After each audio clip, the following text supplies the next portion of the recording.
पर कालपुर नाम के एक गांव में सुखी नाम का एक व्यक्ति रहता था। सुखी की एक बुरी आदत है, उसे जो भी चीज पसंद आती है सुखी उसे चुरा लेता है। तो ये बात है 26 साल की पुरानी, जब 1995 में स्मार्टफोन आने लगे थे। साधारण फोन भी इंसानों को हैरान कर देते थे उस समय में। ऐसे समय में सुखी के लिए वो स्मार्टफोन किसी कोहिनूर से कम नहीं थी। पर कालपुर गांव में काफी सारे धनवान थे। वो लोग धनवान होने के बावजूद भी गांव में छोटी गलियां और बाजार की वजह से चलकर ही जाते थे। गोपी भाई, ये स्मार्टफोन किस प्राणी की नाम है? कहीं ये तो टेलीफोन का बाय तो नहीं है? मजाक में ही सही, लेकिन तुमने सही बात की है। ये स्मार्टफोन बहुत अद्भुत चीज है। इसे इस्तेमाल करना हर किसी का बस की बात नहीं है। तुम्हें इस स्मार्टफोन के बारे में कैसे पता है? क्योंकि मेरे पास भी एक है। ये देखो, पूरे 50,000 का है। तुम ये शायद कभी नहीं खरीद सकते हो। ये कहते हुए गोपी वहाँ से चला जाता है। उसके जाने के बाद सुखी, बेटा, हम फोन खरीदेंगे नहीं, हम फोन बेचेंगे, वो भी दुकान लगाकर। ये कहते हुए सुखी भी वहाँ से चला जाता है। उसके पास एक गाय का कॉस्ट्यूम था जो उसने पिछले महीने में एक नाटक कंपनी की गाड़ी से चुराया था। सुखी उस कॉस्ट्यूम को पहनकर बाजार में चला जाता है और जानबूझकर फोन बात कर रहे लोगों को धक्का मारकर उनका फोन नीचे गिरते ही वो कुछ ऐसा करता था जैसे कि देखने वाले को ये लग रहा था कि उस गाय ने उनका फोन खा लिया है और अब वो कुछ भी नहीं कर सकते हैं। उस गाय ने मेरा स्मार्टफोन खा लिया है। अब पिताजी मुझे खूब मारेंगे। रोना बंद करो बेटा, तुम्हारे पिताजी मेरे बहुत अच्छे दोस्त हैं। मैं उनसे बात करूंगा, तुम घबराओ मत, वो तुम्हें कुछ नहीं कहेंगे। ये कहते हुए वो आदमी उस बच्चे को छुप करवाकर उसे उसके घर लेकर जाता है। वो बच्चा कोई और नहीं बल्कि गोपी की बेटा था। ऐसे 2-3 दिनों में सुखी गांव के सारे फोन चुरा लेता है और 1 महीने तक इंतजार करके बड़े ही साधारण तरीके से अपनी एक स्मार्टफोन की दुकान खोल लेता है। लोग एक एक करके सुखी की दुकान पर फोन लेने के लिए आते हैं, लेकिन वो लोग उस दुकान में सुखी को देखकर हैरान हो जाते हैं। सुखी, तुमने इतने महंगे महंगे फोन्स की दुकान कैसे खोली है?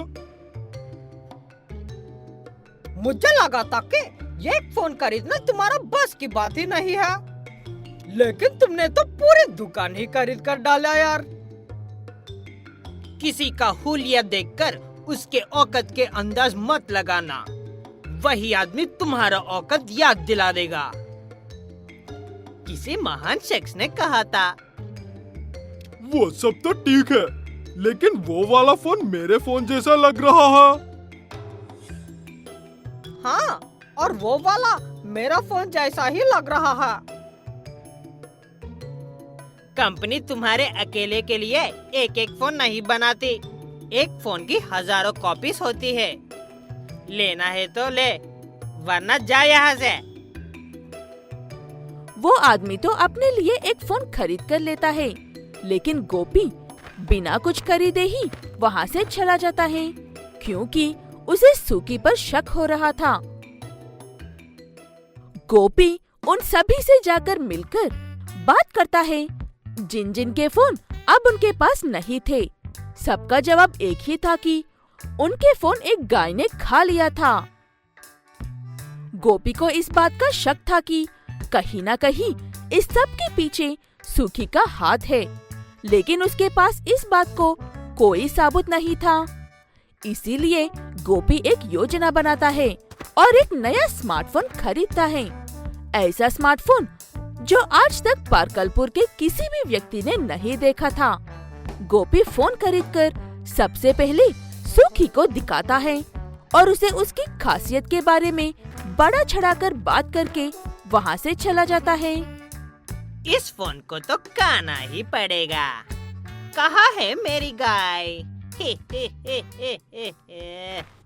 ये कहते हुए सही मौके का इंतजार करके सुखी उस फोन को भी खा लेता है, लेकिन इस बार गोपी इस गाय को जाने नहीं देता है।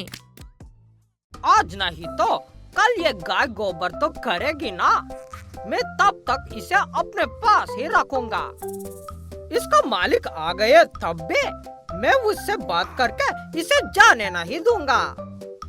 ये कहते हुए गोपी उसे अपने साथ लेकर जाता है और खाने के लिए घास डालकर उसी के सामने बैठ जाता है। कुछ देर बाद सुखी अपने आप रोते हुए बाहर निकलता है।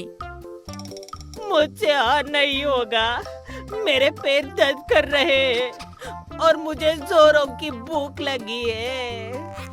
ये कहते हुए सुखी मान लेता है कि उसी ने ये सब किया था और वो सारे फोन लौटा देगा अगर उसे कोई कुछ ना कहे तो।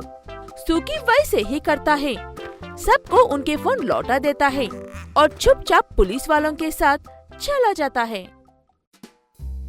रसगुल्ला बाई ने कुछ दिन पहले एक नई बाइक ली है।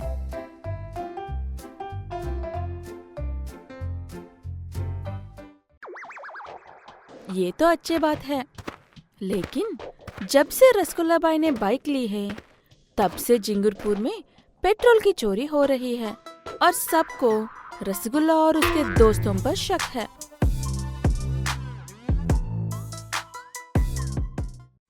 सेंटीमीटर बाजार में उसके मामा की दुकान से केले लेकर खा रहा है।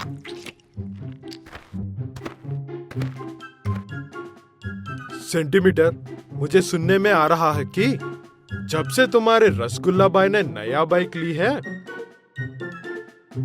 तब से गांव में पेट्रोल की चोरी हो रही है।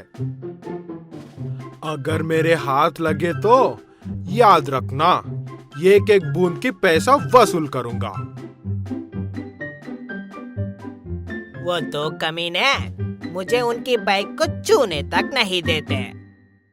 अगर सच में वही चोर है तो सबसे पहले मैं ही पकड़ूंगा उन्हें। ये कहकर सेंटीमीटर वहाँ से चला जाता है। तिचकुले वापस थाने जाने के लिए अपने बाइक पर बैठता है, लेकिन उसकी बाइक स्टार्ट ही नहीं होती। वो किक मार मार कर थक कर बाइक वहीं छोड़कर गुस्से में चला जाता है। रसगुल्ले, ये एक बार मेरे हाथ लग, फिर बताता हूँ मैं तुझे।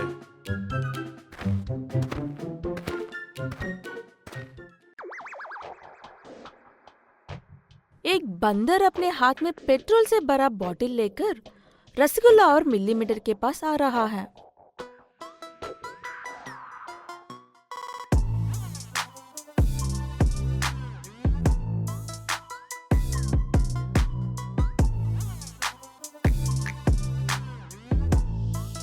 आ गया अपना शेर।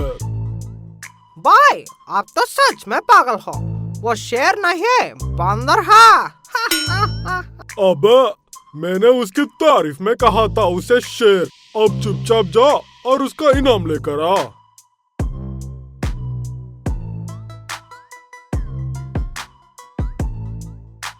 मिलीमीटर उस बंदर को इनाम के तौर पर 1 कप चाय और 2 केले देता है।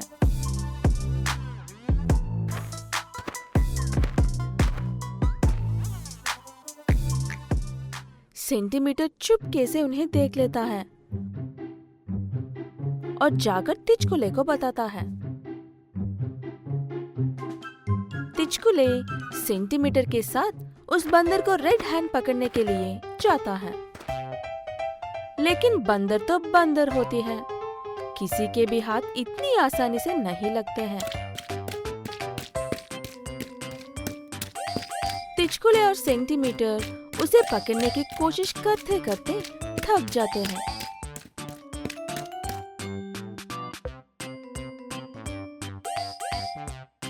तिचकुले सर, ये बंदर ऐसे हमारे हाथ नहीं आने वाला है। मेरे पास एक प्लान है।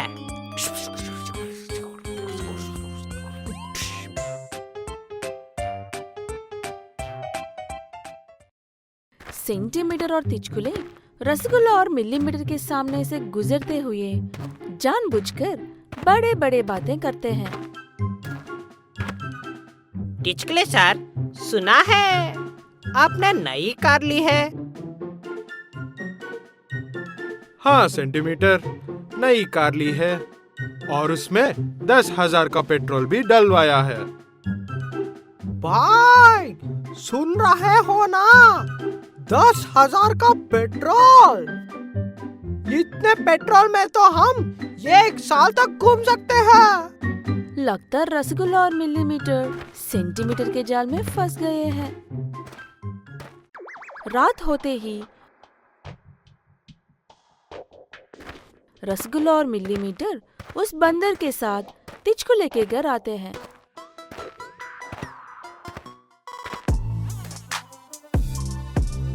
भाई, जल्दी करो, कहीं वो टिचकले जाग ना जाए। रसगुल्ला टिचकुले की कार में से पेट्रोल निकलना शुरू करता है।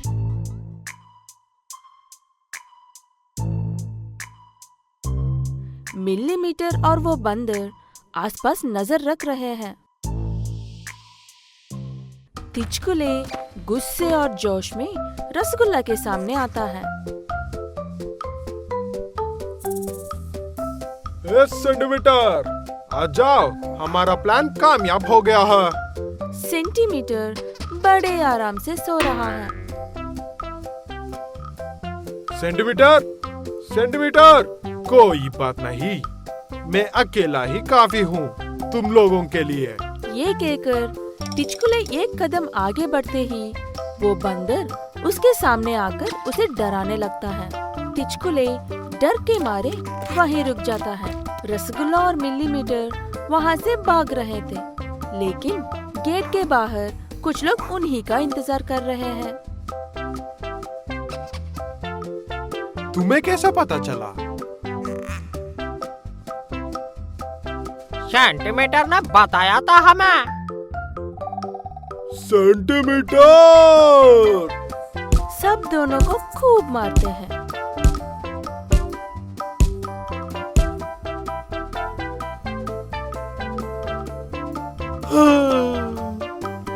मुझे किसी ने बुलाया?